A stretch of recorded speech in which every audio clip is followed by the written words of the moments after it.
UFC Fight Night Vegas, whatever it is. Tybura versus Spivac 2, the rematch we've all been waiting for.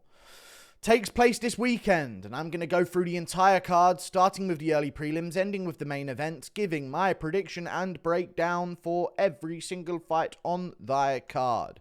Starting with the early prelim opener of Stephanie Luciano versus Talita and Karl, lad. I'm going to go with Stephanie Luciano, lad, because she's a bit bigger than her, lad. And she stuffed the takedowns, and I don't think she's torn an ACL, lad. I don't even know.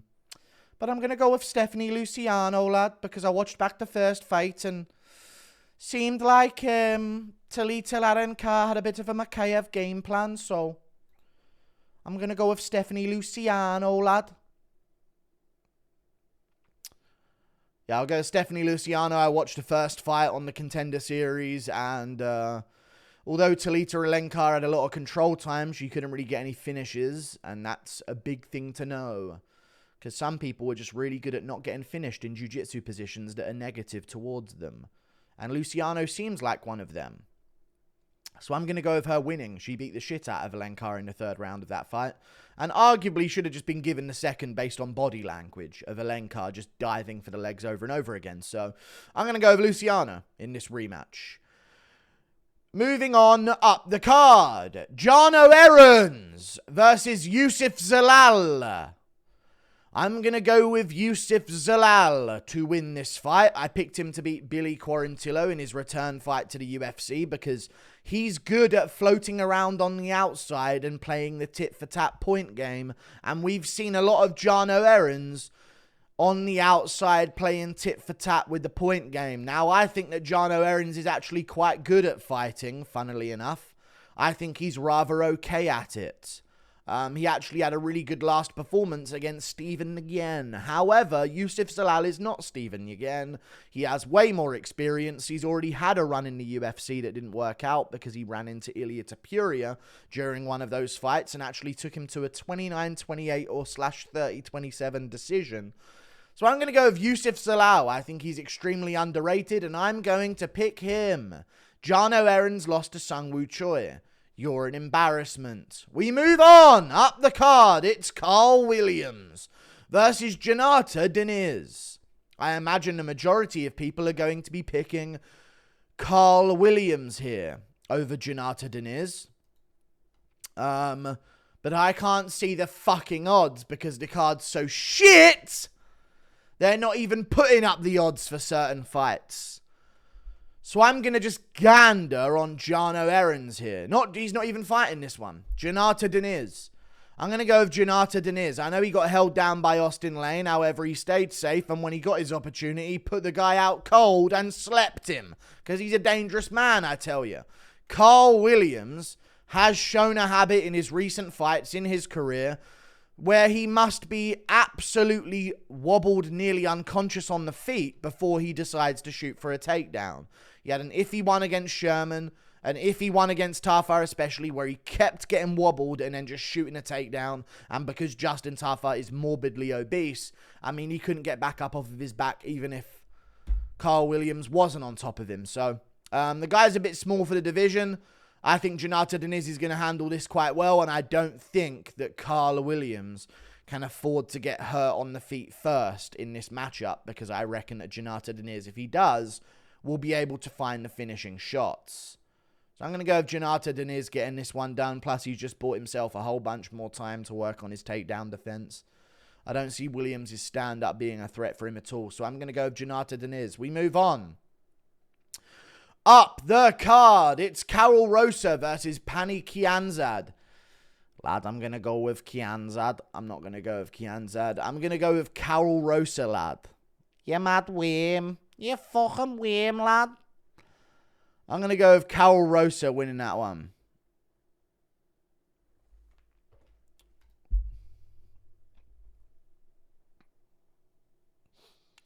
What do you mean explain it to you? I don't have to explain anything.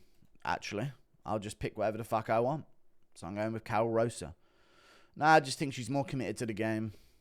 Way more committed to the game, so Go with her winning this one. She's way younger as well, I'm pretty sure. Yeah, she is. So just gonna pick her, I think. So we'll see. You move on now. Cool. Charalampos Grigoriou versus Thoshiomi Kazama. Or Thoshiomi Kazama. I'm going to go with Charalampos Grigoriou because this guy is very can crash, you know. He's not good at fighting. He's very can. He's very trash, you know. But he's better than Thoshiomi Kazama, I think. Now, he lost to Chad Anheliger in his debut. However, he beat Cameron Smotherman and Chris Donnell. And let's not forget 2-5 Joey Chrysostomo Jr. Don't sign Vucenic, and when you do, give him Garam on a week's notice. Upper weight class. Sign this guy, though. Fucking idiotic company. Desperate for a Cypriot to finally get a win in the UFC, and I think it's going to happen because Thoshiomi Kazama is shit. Like, he is a shit fighter himself. Gets smoked in his last 2 fights by KO. Really worrying striking defense. He got taken out by Rinya Nakamura in about 30 seconds, and then 4 minutes Armfield put a straight right hand on his chin, put him down. Other than that, he hasn't really beaten anyone that's good whatsoever. He has got good submissions, though, but I just think on the stand-up, after he's been KO'd twice in a row, I'm going to trust it if things get scrappy on the feet. I'm going with Grigoriou there. So I'm going to go with Charalampos Grigoriou over Thoshiomi, whatever his name is, Kazama. We move on up the card. Yana Santos versus Chelsea Chandler on the main card. I'm going to go with Chelsea Chandler. Quite frankly, I don't think she can fight. What's Norma Jamont's ass looking like these days?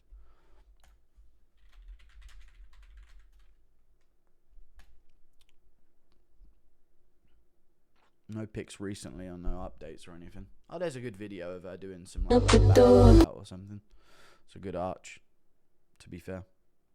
Really good arch. Really good shape to it. Oh, yeah, this fight. Yeah, I'll go Chelsea Chandler, I think. Yeah, she's just more committed to the game and she's bigger and stronger, and I think she'll beat Yana Santos. Might lose, though. Never know. Never really know. We move on. Up the card. Chris Gutierrez versus Quang Lee. Going to go with Chris Gutierrez because he's like a top 15, a near top 15 level bantamweight, and they're giving him someone who is from the regional scene. So I think I'm going to go with Chris Gutierrez here. Take a shot in the dark. He was supposed to fight Javid Basharat, so he's had a full training camp. This guy Quang Lee was in a training camp and does fight out of America, even though he represents the Vietnam flag behind enemy lines. All good. It's all good. Yeah. So I'll go with him, I think. Go with the guy that's in the UFC at top 15 level that's had full preparation. Gonna go with him to win, funnily enough. Yeah, Chris Gutierrez, although he does get like destroyed by Song Yadong and schooled, and you know, has a shitty performance against Munoz where he gets dropped in the first and just does his tit for tat thing. These are people that are way better than Quang Lee, who, you know, took a 6-3 opponent that filled in after he stepped out of a fight to split decision. The guy was 6-3. The guy's now 6-4 and hasn't fought since. So yeah, I'm gonna go with Quang Lee, funnily enough. No, I'm not. I'm gonna go with Chris Gutierrez winning this one, funnily enough. Chris Gutierrez wins. We move on. Danny Barlow versus Nikolay Veretennikov.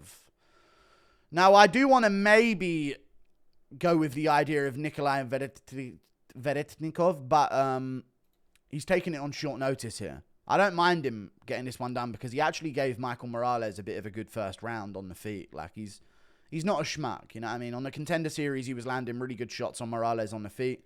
Clearly won the first round and then started getting actually taken down in the later 2 rounds. And that's where I kind of worry about him in this fight, because he did seem to slow down and make some really bad decisions and have that little look of desperation on his face when he's on bottom position, sort of knowing that he's running out of air, and he's taken this fight on short notice. So don't really trust it, to be honest with you. Thought a few months ago. So maybe he was ready to start looking for a fight again. I just don't like the short notice nature of it. Danny Barlow was supposed to be fighting, I think it was Uros Medic on this card. He was, and now he's got this guy stepped in. So I think pretty similar, in all honesty. Not too much of a switch up for him. I don't think Nikolay Veretennikov is going to be able to sort of out-grapple him offensively, seeing as he was out-grappled defensively that's by someone who doesn't really go for grappling. And this is on a week's notice for him. So yeah, I'm going to take the guy with a training camp in the feature fight of the card. Funnily enough, I'm going with Danny Barlow. He's got a nasty power in his hands. Rangy for the division. I think he's got a ridiculous reach. He's got a 79-inch reach. He's 6'2" for welterweight. It's kind of fucking insane. So I reckon he wins this one. Now, I will say that a win over Josh Quinlan doesn't mean anything to me. I think that he makes you dog shit. I don't think it makes you good at all. But he even took that fight on short notice as well. And now he's taking this one on short notice. So I guess this is going to be up for Danny Barlow to prove if the hype is real, because we don't know yet. We haven't had a good... He needs to make this look easy, I guess, if the hype is to be real. So if he struggles with this guy again, not looking good, bruv. But I'm going to go with Danny Barlow anyway. I reckon he gets a KO. He's got six stand-up, really good striking, really fast. I think he's a level above Veretennikov in terms of speed.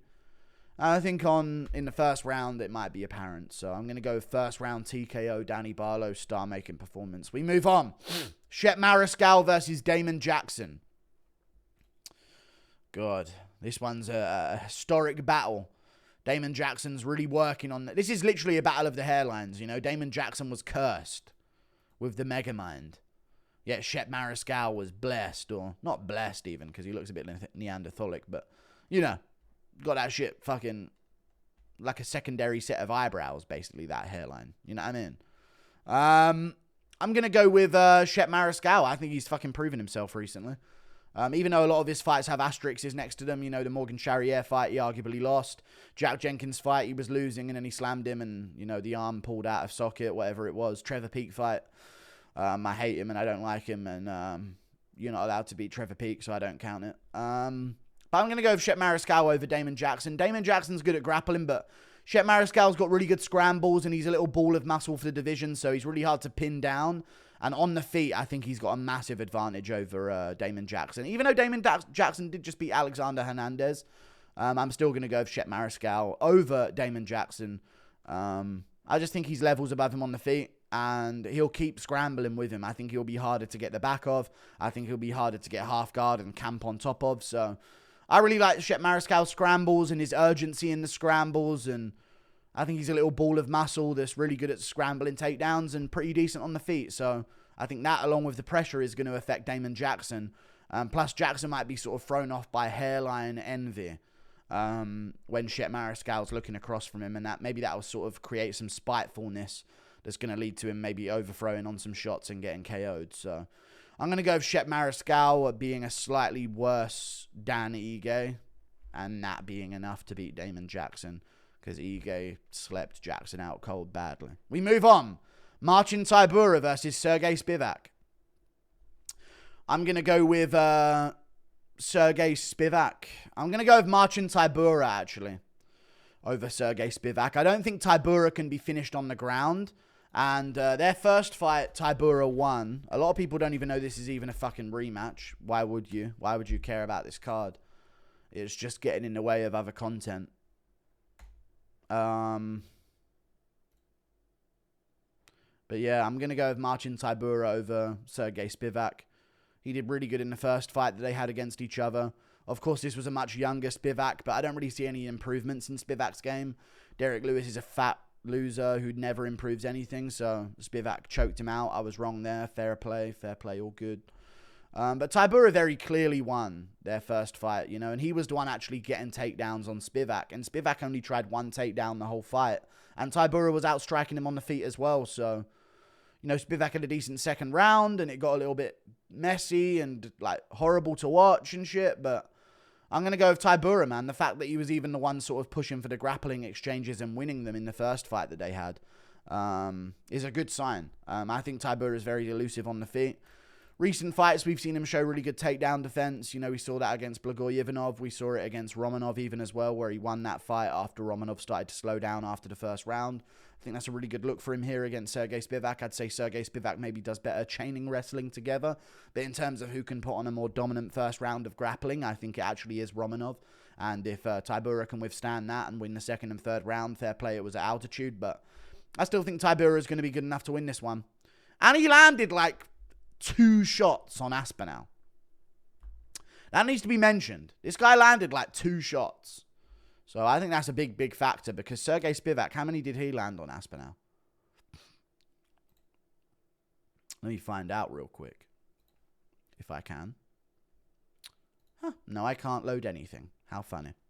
I'm pretty sure Spivac landed like fuck all on Tom Aspinall, so. Yeah, I just think Spivac's awful, fat, beat another fat guy in Derek Lewis, and now he's sort of unfairly ranked up higher, so I'm going to go with Tybura, I think. I'll go with Tybura winning that one. Don't know why nothing's loading for me here. Oh, no, here we go. How did Sergey do against Tom? No, he didn't land a single shot, actually.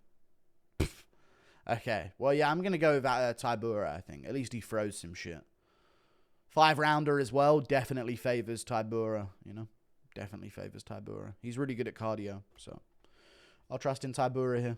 Don't see the finishing potential from Spivac, and in a 5-rounder, Tybura's cardio and expertise and veteranship is going to get the job done. See you later.